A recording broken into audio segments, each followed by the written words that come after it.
Hello students, welcome back to our channel.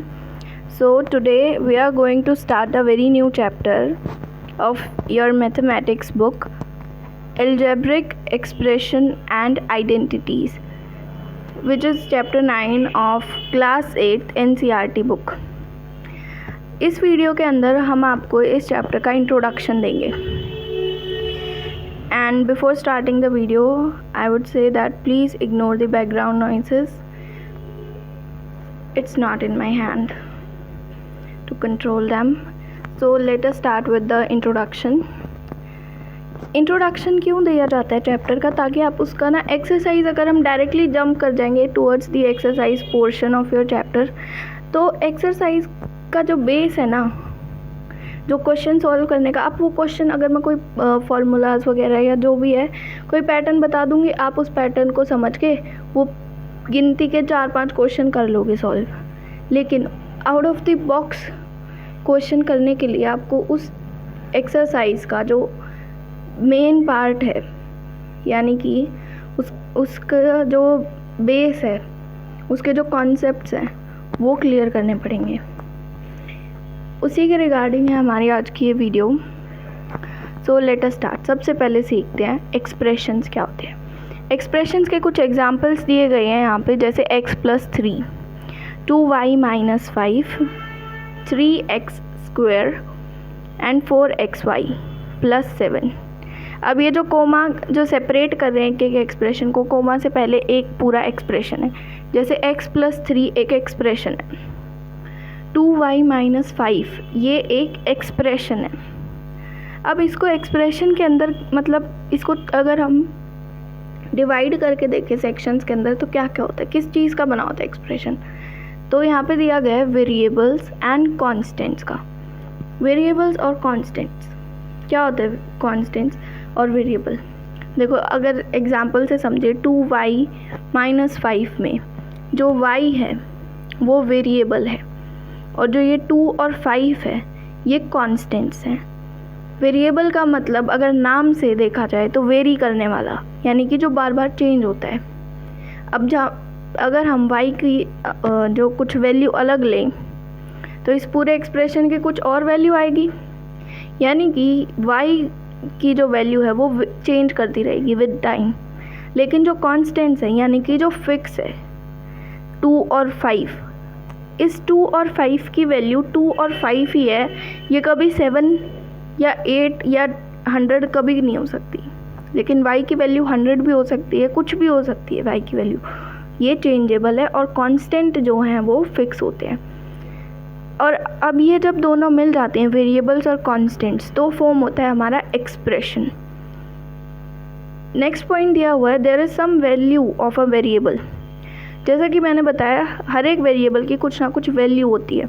Variable हम किसको कह रहे हैं? इस एक्सप्रेशन के अंदर 2y - 5 में y हमारा वेरिएबल है, तो y की कुछ भी वैल्यू हो सकती है. 7 हो सकती है, 4 हो सकती है, नेगेटिव वैल्यू भी हो सकती है जैसे -3, इवन 0 भी हो सकती है, फ्रैक्शन में हो सकती है, और नेगेटिव फ्रैक्शन में भी हो सकती है जैसे -7/3. कुछ भी वैल्यू हो सकती है वेरिएबल की, और ये वेरिएबल की वैल्यू है. अब हम देखते हैं एक्सप्रेशन की वैल्यू. एक्सप्रेशन क्या है? 2y - 5 या x+3. इस पूरे एक्सप्रेशन की क्या वैल्यू होगी? एक्सप्रेशन की वैल्यू जो है वो चेंज करती है जैसे ही वेरिएबल की वैल्यू चेंज होगी. जैसे एग्जांपल से अगर हम देखें, इसी एक्सप्रेशन में 2y - 5 में अगर हम y की वैल्यू को 8 लें, तो एक्सप्रेशन की वैल्यू कैसे आएगी?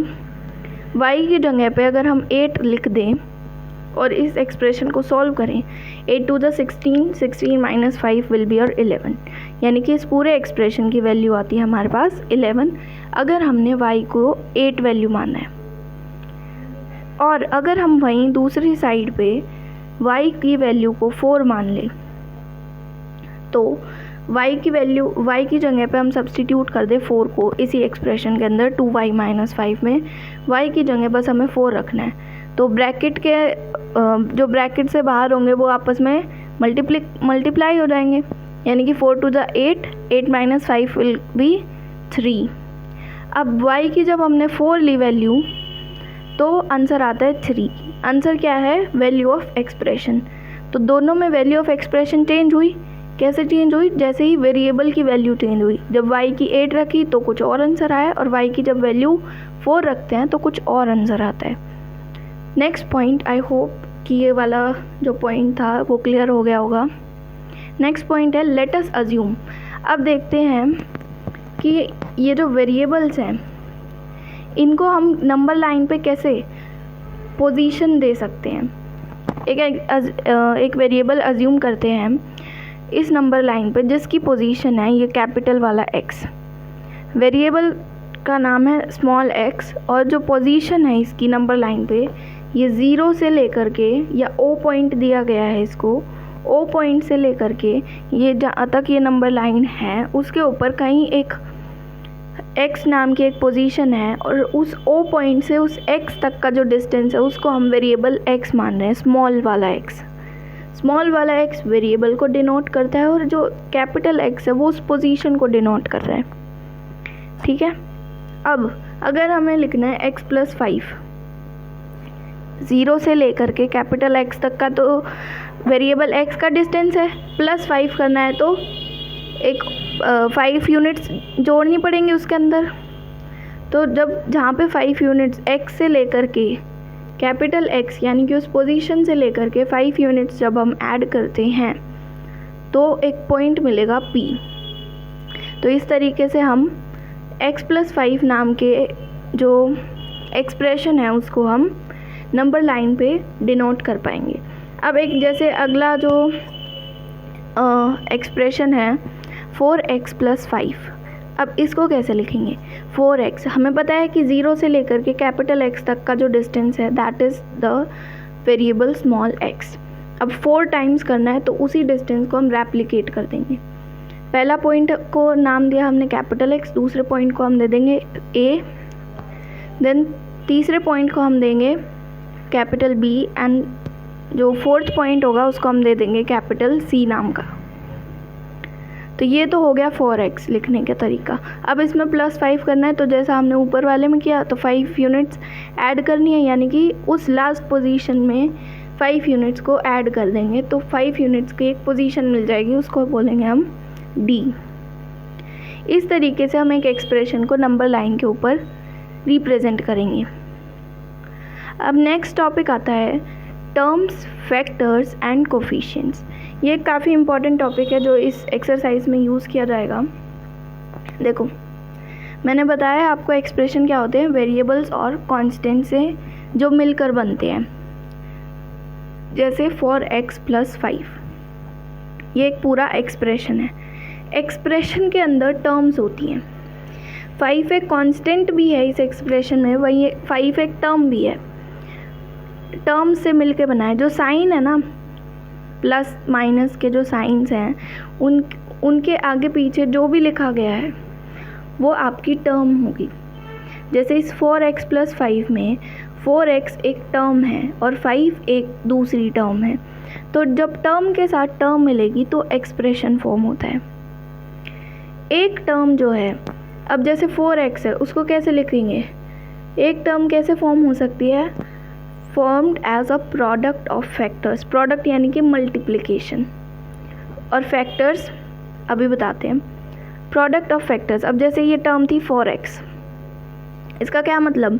4 जो है वो मल्टीप्लाई हो रहा है x से। 4x is the product of the factor. Factor क्या है इसमें? 4 और x अलग अलग। जब ये मल्टीप्लाई हो रहे हैं तो एक टर्म बना रहे हैं 4 × x। ठीक है, जिसमें जब हम जैसे 4x लिखते हैं तो ऑब्वियस होता है कि ये आपस में मल्टीप्लाई हो रहे हैं। मल्टीप्लिकेशन का जो साइन है वो शो करने की ज़रूरत नहीं होती। अब जैसे दूसरा था 4x + 5 में 4x को तो हमने जो है डिवाइड करके देख लिया, 4 × x बन रहा है। अब अगर ये जो 5 है इसको कैसे प्रोडक्ट ऑफ फैक्टर्स लिखेंगे? 5 एक फैक्टर है, 5 × 1। ठीक है, अब दूसरा एग्जाम्पल देखते हैं, इससे और भी क्लियर हो जाएगा। जैसे एक एक्सप्रेशन है 7xy माइनस 5x, ये एक एक्सप्रेशन है। इसमें जो बीच में कौन सा साइन है, नेगेटिव, उसके आजू बाजू जो वेरिएबल्स और कांस्टेंट से मिलके जो बनेगा वो होगी टर्म। तो इसमें कौन सी टर्म है, 7xy और दूसरी है 5x, ये दो टर्म्स हैं। अब इस टर्म को अगर हम डिवाइड करके देखें, डिवाइड का मतलब इसको अगर हम तोड़ के देखते हैं 7xy को, तो कैसे बनेगा ये, इसके प्रोडक्ट ऑफ फैक्टर्स कैसे होंगे। फैक्टर क्या है, 7x और y, ये तीन फैक्टर्स हैं। इनको आपस में जब हम मल्टीप्लाई कर देंगे तो प्रोडक्ट ऑफ फैक्टर्स बनेगा, जिसको हम नाम दे सकते हैं टर्म्स। ठीक है, I hope you are able to understand this topic. Next पे चलें, numerical factor of a term, जो कोफिशिएंट होता है।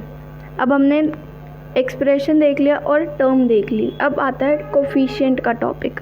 कोफिशिएंट क्या होता है, कोफिशिएंट होता है numerical factor of a term.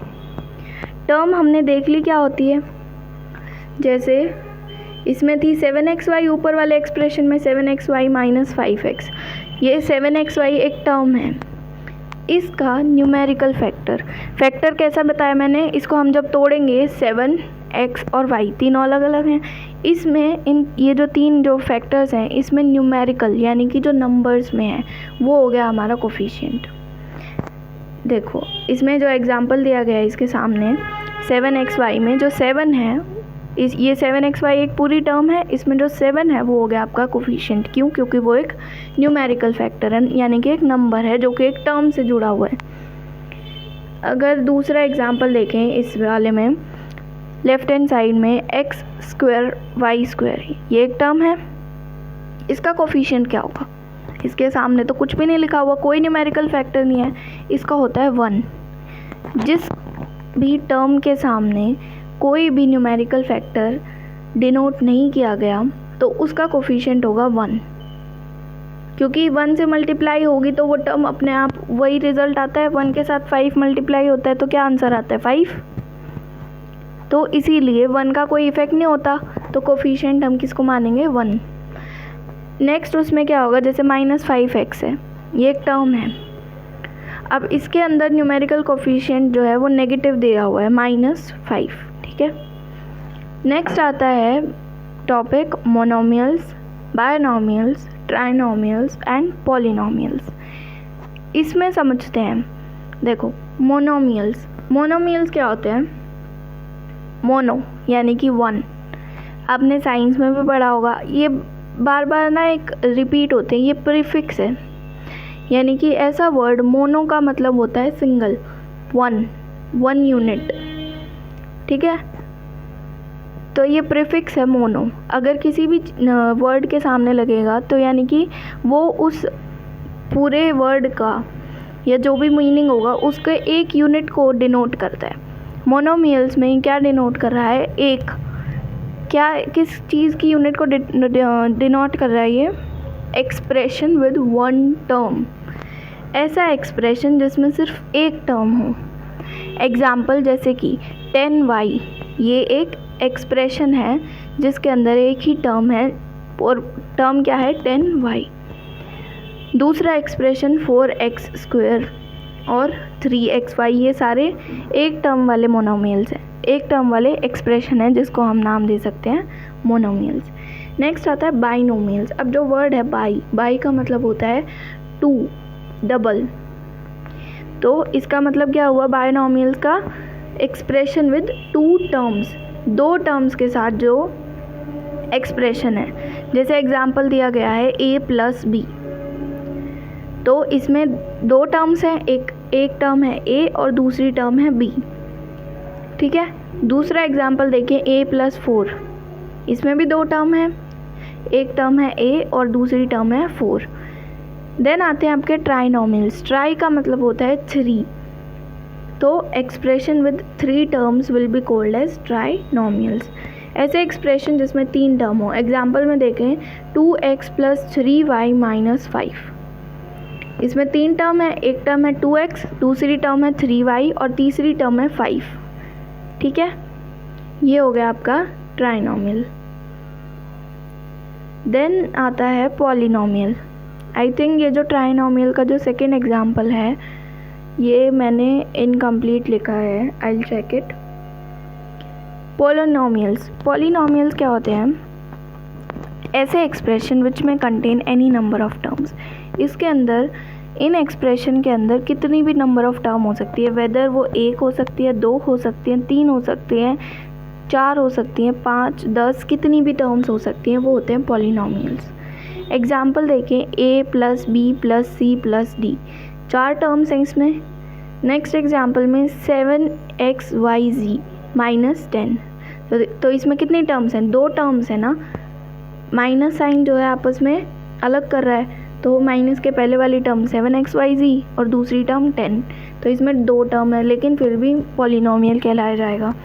अब अगर आपको सेग्रीगेट करने हैं कि ये कुछ एक्सप्रेशन दिए गए हैं, इनको डिवाइड करो कि ये पॉलिनोमियल है, मोनोमियल है, बायनोमियल है, क्या ट्राइनोमियल है, तो आप 1, 2, 3 को तो मोनोमियल, बायनोमियल और ट्राइनोमियल की कैटेगरी में डाल दोगे, बाकी जो बच जाएंगे वो सारे पॉलिनोमियल्स में आएंगे। ठीक है। नेक्स्ट आता है topic like and unlike terms. Like terms word से क्या समझ में आ रहा है? एक जैसी। लाइक का मतलब यही होता है ना, एक जैसी टर्म्स। तो अब क्या है इसमें, देखो एक एग्जांपल दिया हुआ है, 7x एक टर्म है, दूसरी टर्म है 14x और तीसरी टर्म है -13x, जिनमें जो बेस है एक तरीके से वो सेम हो। तीनों टर्म्स में क्या कॉमन है? तीनों टर्म्स में x जो है वो वेरिएबल कॉमन है, इसलिए ये लाइक टर्म है। दूसरा एग्जांपल देखें, अगर लेफ्ट हैंड साइड में 5x² और दूसरी टर्म है -9x², दोनों में क्या सेम है? जो वेरिएबल है वो सेम है, x² और दूसरी में भी x², तो इसलिए ये भी लाइक टर्म है। तीसरा एग्जांपल अगर लाइक टर्म्स का देखें राइट हैंड साइड में, तो वो 7xy और दूसरा है -5yx। अब क्या ये सेम है? बिल्कुल। क्या किया गया है, yx हो या xy हो वो सेम है, क्योंकि वो आपस में मल्टीप्लाई हो रहे हैं, चाहे आप x को बाद में लिख दो चाहे पहले लिख दो, तो दोनों में जो है वेरिएबल सेम है xy, तो इसलिए ये लाइक टर्म्स है। अनलाइक टर्म इसी का उल्टा होती हैं, जिसके अंदर जो दोनों टर्म्स के या जितनी भी टर्म्स दी गई हैं वो आपस में उनके जो वेरिएबल्स हैं वो मैच ना हो। जैसे एग्जांपल है 7xy और -5y², इसमें जो इनके वेरिएबल हैं x और y, पहली टर्म का और दूसरी टर्म का y², ये आपस में मैच नहीं कर रहे हैं, ये दोनों सेम नहीं हैं। दूसरा एग्जांपल लेफ्ट हैंड साइड में 7x और 5x², इसमें क्या है, दोनों जो वेरिएबल हैं दोनों टर्म्स के वो मैच नहीं कर रहे हैं, x और x², तो दोनों सेम नहीं हैं, इसलिए ये भी अनलाइक टर्म्स हैं। अब एक लास्ट टॉपिक आता है addition and subtraction of algebraic expression. इसके अंदर जो एल्जेब्रिक एक्सप्रेशन है, एक्सप्रेशन हमने समझ लिया क्या होता है, बहुत सारी टर्म्स को जब मिला करके प्लस माइनस करके जब फॉर्मेशन होती है उसको हम एक्सप्रेशन कहते हैं। और एल्जेब्रिक एक्सप्रेशन क्या होता है? एल्जेब्रिक का मतलब होता है जिसके अंदर कुछ कॉन्स्टेंट्स हो, कुछ वेरिएबल्स हो, और जब उनकी टर्म्स बनती हैं, जब फिर उनके बाद एक्सप्रेशन फॉर्म होते हैं, तो एल्जेब्रिक एक्सप्रेशन। तो इनकी एडिशन देखते हैं। सबसे पहला एग्जांपल है 7x² -4x + 5, एंड ये जो फर्स्ट वाली टर्म है एंड से पहले पूरा ये एक्सप्रेशन है, और दूसरा एंड के बाद जो है वो दूसरा एक्सप्रेशन है 9x - 10, इसको ऐड करना है। तो फर्स्ट वाली जो एक्सप्रेशन है उसको हम फर्स्ट लाइन में लिख देंगे as it is 7x² -4x + 5 लिख दिया हमने। अब जो दूसरे वाली जो एक्सप्रेशन है उसको क्या करेंगे, उसको पहले चेक करेंगे कि जो उसका बेस है, यहाँ पे हम बेस वर्ड का यूज़ करेंगे ये जो वेरिएबल्स को डिनोट करने के लिए, इनके साथ जो वेरिएबल है, जैसे इसमें है 9x। अब इसको 9x को 7x² वाली कैटेगरी में तो नहीं डाल सकते क्योंकि इन दोनों का बेस सेम नहीं है, लाइक टर्म्स नहीं है, तो इसके लाइक टर्म्स ढूंढनी पड़ेगी हमें अपने ऊपर वाले लाइन में जो हमने फर्स्ट वाला एक्सप्रेशन लिखा है 9x के जैसी कौन सी टर्म है 4x, क्योंकि इन दोनों के वेरिएबल सेम है, बेस सेम है। देन आता है -10। अब -10 को किस में डालेंगे, जो कांस्टेंट है उसी में डालेंगे नंबर्स के साथ, तो इसमें डाल दिया हमने। अब इसको प्लस करना है हमें, तो राइट हैंड साइड से प्लस करेंगे हम +5 एंड -10। प्लस माइनस क्या हो जाएगा माइनस, तो आंसर क्या आ जाएगा 10 में से 5 गए 5, और साइन किसका लगेगा ये याद रखना, इन दोनों नंबर्स में 5 और 10 में जो सबसे बड़ा नंबर है, कौन सा बड़ा नंबर है 10, उसके सामने जो भी साइन होगा, चाहे वो माइनस का हो चाहे वो प्लस का हो, वही साइन आंसर में लिखा जाएगा। तो इसके सामने 10 बड़ा है तो 10 के सामने कौन सा साइन है, माइनस का साइन है, तो इधर आंसर में माइनस आ जाएगा।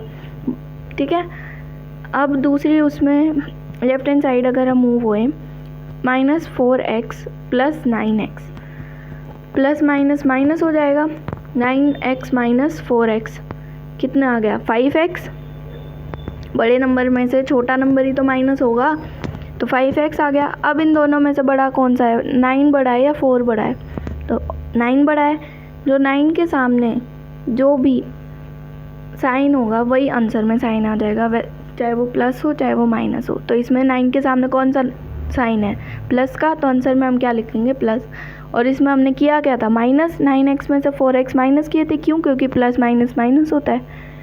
ठीक है, और 7x² के जैसी कोई भी लाइक टर्म हमारे पास है नहीं, तो 7x² को एज इट इज़ हम लिख देंगे।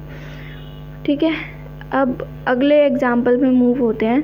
ये थोड़ा बड़ा एग्जाम्पल है ताकि आप आसानी से समझ पाओ। इसके अंदर हमने 3 एक्सप्रेशन जो हैं वो लिए हैं, कॉन्सेप्ट क्लियर हो सके ताकि। देखो, पहला एक्सप्रेशन है 7xy + 5yz - 3zx। इसको हम अपनी फर्स्ट लाइन में लिख लेंगे एज इट इज़। ठीक है, देन कोमा के बाद हमारा सेकेंड एक्सप्रेशन शुरू होता है 4yz + 9zx - 4y। अब 4yz, अब इसको ढूंढो, 4yz को ऊपर वाली जो हमने लाइन लिखी है, फर्स्ट एक्सप्रेशन जो लिखा है उसमें जो लाइक टर्म है इसी के जैसी 4yz, यानी कि इसका जो बेस है yz, अब ये किससे मैच हो रहा है 5yz से, उसी के नीचे जस्ट हम 4yz को रख देंगे। फिर दूसरी टर्म है +9zx। +9zx का मतलब इसका बेस क्या है zx। अब इसमें ढूंढो फर्स्ट वाली लाइन में zx कहाँ है, किसी के साथ मैच हो रहा है, तो -3zx का बेस zx है, उसी के नीचे जो है हम अपना +9zx रख देंगे। देन तीसरा, इसी टर्म के अंदर इसी एक्सप्रेशन के अंदर हमारी टर्म है -4y। तो इस ऊपर वाली टर्म में जब हमने मैच करके देखा तो किसी के साथ हमारा बेस मैच नहीं हुआ, इसलिए हम इसको अलग से रख देंगे। ठीक है, देन अगला एक्सप्रेशन शुरू होता है -3xz।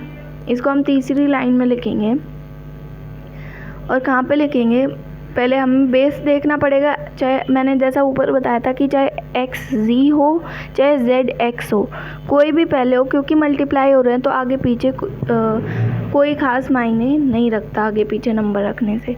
तो -3xz, इसी के जैसा बेस ढूंढेंगे, हमें मिल गया zx वाला बेस, तो उसी के नीचे हम अपना नंबर जो टर्म है -3xz वो रख देंगे।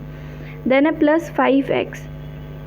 अब इसके लिए जब हमने ढूंढा दोनों एक्सप्रेशंस में हमें कोई भी टर्म नहीं दिखी जिसका बेस x हो, तो इसको हम y के नीचे नहीं रखेंगे क्योंकि उसका नहीं मिला था, तो नहीं, इसको हम और अलग टर्म बना देंगे और अलग से रख देंगे। देन लास्ट टर्म है हमारी -2xy। अब इसका बेस है xy को जब हमने ढूंढा तो हमारी जो फर्स्ट एक्सप्रेशन था उसकी जो फर्स्ट टर्म थी उसका भी बेस xy था, तो उसी के जस्ट नीचे हमने लिख दिया -2xy। ठीक है, अब इनको प्लस करना है तो प्लस का साइन लगा देंगे। अब राइट हैंड साइड से सॉल्व करना शुरू करेंगे। 5x के साथ कुछ भी प्लस होने के लिए नहीं है, तो 5x को एज इट इज़ लिख देंगे। देन -4y है, इसके साथ भी कुछ ऊपर नीचे कोई भी प्लस करने के लिए कोई भी टर्म नहीं है, तो इसको भी एज इट इज़ लिख देंगे। देन आता है -3zx plus 9zx and minus 3xz। Base तो सेम ही है, तो कैसे करेंगे इसको? सबसे पहले ऊपर की दो टर्म्स को अगर हम सॉल्व करके देखें तो प्लस माइनस माइनस होता है, 9 में से 3 गए, कितना हुआ 6zx। तो 6 के सामने कौन सा साइन आएगा? बड़े नंबर का। 9 और 3 में कौन सा बड़ा है? 9। तो साइन किसका आया? प्लस का। तो प्लस 6zx हो गया हमारे पास, प्लस 6zx। और जब हम माइनस 3xz को आपस में सॉल्व करेंगे तो प्लस 6zx और माइनस 3xz, प्लस माइनस क्या हो गया? माइनस। तो 6 में से 3 गए, 3zx कुछ भी कह लो। और साइन किसका लगेगा? प्लस 6 था और माइनस 3 था, तो कौन सा नंबर बड़ा है? 6 के सामने कौन सा साइन है? प्लस का। तो क्या आंसर आ गया? प्लस का साइन लग के 3zx। ठीक है, नेक्स्ट अगर हम टर्म की ओर मुड़े, 5yz प्लस 4yz, ये तो डायरेक्ट प्लस हो जाएगा।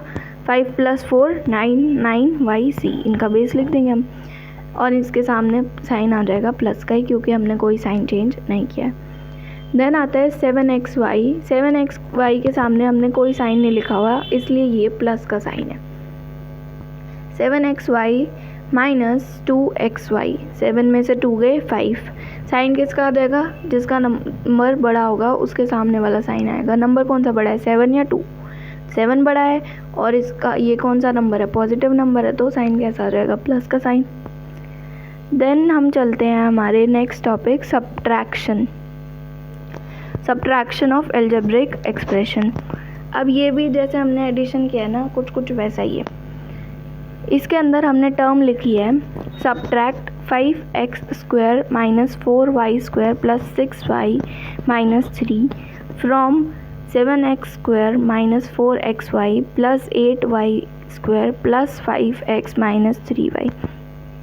अब इसमें ना सब्ट्रैक्शन में ना एक चीज़ ध्यान रखने की क्या होती है, जहाँ पे फ्रॉम दिया हुआ है ना, तो जो फ्रॉम के बाद वाली जो वैल्यू है, फ्रॉम के बाद वाला जो एक्सप्रेशन है, वो सबसे पहली लाइन में लिखा जाएगा। तो एज इट इज़ हम उसको कॉपी डाउन कर लेंगे अपनी फर्स्ट लाइन में। 7x² minus 4xy plus 8y² plus 5x minus 3y लिख दिया हमने।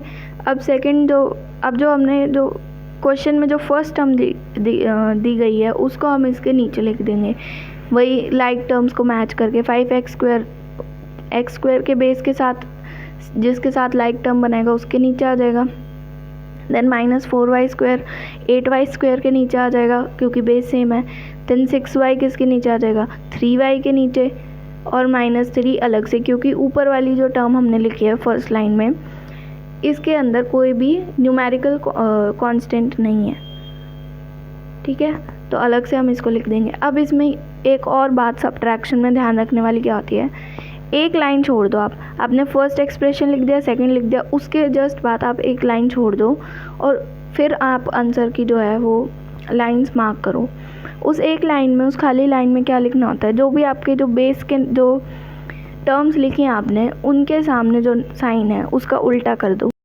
राइट साइड में अगर आप देखें तो -3 है, नेक्स्ट लाइन में हमने क्या लिख दिया, उसके सामने प्लस, साइन चेंज कर दो। प्लस 6y था तो प्लस की जगह माइनस हो जाएगा, माइनस 4y² था तो माइनस की जगह प्लस हो गया, और 5x² था, इसके सामने कुछ नहीं लिखा हुआ था, तो जिसके सामने कुछ मेंशन नहीं होता वो क्या होता है? पॉजिटिव। तो प्लस की जगह क्या हो गया? माइनस। अब इसका आंसर निकाल लेंगे, तो ये क्या था? +3। अब वो ऊपर जो साइन लिखे हैं ना हमने, ये जो दोबारा से जो साइन हमने चेंज करके लिखे हैं, वही साइन वैलिड होंगे आंसर निकालने में। जो पुराने साइन से they had lost their value. तो +3 है तो +3 एज इट इज़ लिख देंगे हम। अब minus minus -3y and -6y है, तो माइनस माइनस क्या होता है? प्लस। 6 7 8 9y हो गया। साइन किसका आएगा? 3 बड़ा है कि 6 बड़ा है? 6 बड़ा है। 6 के सामने क्या नंबर है? माइनस। साइन कौन सा है? माइनस का, तो माइनस का 9y। Then 5x as it is लिख दिया। ऊपर वाली लाइन के साइन चेंज नहीं करने, नीचे वाली लाइन के साइन चेंज करने हैं। तो +5x as it is. 8y² plus का है और प्लस का ही 4y² है, तो प्लस प्लस क्या होगा, प्लस 8 9 10 11 12y² और साइन क्या आएगा, दोनों सेम है तो प्लस का ही साइन आएगा। देन -4xy को हम एज इट इज़ लिख देंगे। देन 7x² ये प्लस का है और माइनस का 5x², प्लस माइनस क्या होगा, माइनस। 7 में से, बड़े नंबर में से छोटा नंबर माइनस होगा, ये पोजीशन मैटर नहीं करती कि वो ऊपर लिखा गया है या नीचे। 7 - 5 2x², साइन किसका आएगा, +7 है और -5 है, दोनों में बड़ा कौन सा है, 7 नंबर। 7 के सामने कौन सा साइन है, प्लस का, तो क्या हो गया +2x²। इस तरीके से हमारा आंसर निकलेगा। So here we came to an end of this video. I hope you are able to understand the concepts very clearly. If you are still having any doubt, then please write it in the comment section. I'll try to solve it. Thank you so much for supporting us. Hit the subscribe button and press the bell icon to get all the notifications from our channel. Thank you so much.